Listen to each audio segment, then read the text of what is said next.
நாம நினைச்சு விரும்பிதான் நடக்கும். நமது வாழ்க்கையில நடந்த ஒவ்வொரு விஷயமும் நாம நினைச்சு விரும்பிதான் நடந்திருக்கு. பாருங்க, இப்ப நான் கன்வர்சேஷன் பண்றேன், பிரபஞ்சத்தை நான் ரிக்வெஸ்ட் பண்றேன், என்ன பண்ணுறீங்களா? எனக்கு அதெல்லாம் தெரியாது. நீங்க நினைப்பீங்க அதெல்லாம் ஆக முடியுமான்னு. எனக்கு அதை பத்தி அக்கறை இல்லை.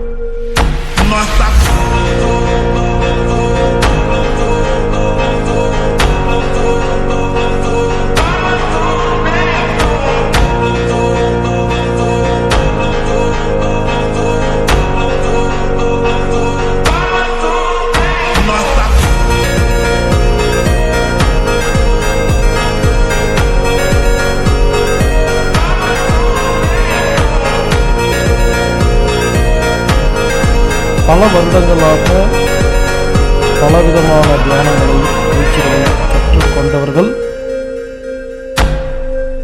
செய்வதை நாம் ஒரே வினாடியில் செய்ய முடியும்.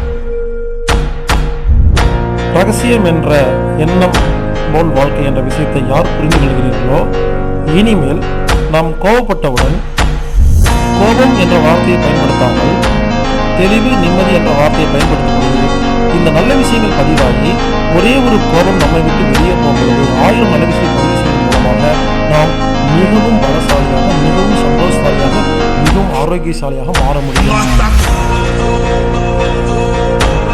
சாதாரண மனநிலையில் நான் ஆரோக்கியமாக இருக்கிறேன் என்று சொல்வதால் அது உள்ளே சென்று பதிவாவது கிடையாது.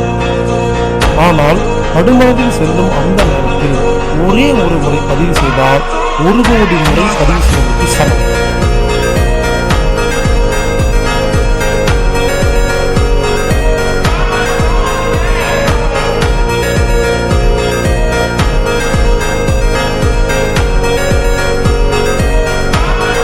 எனக்கு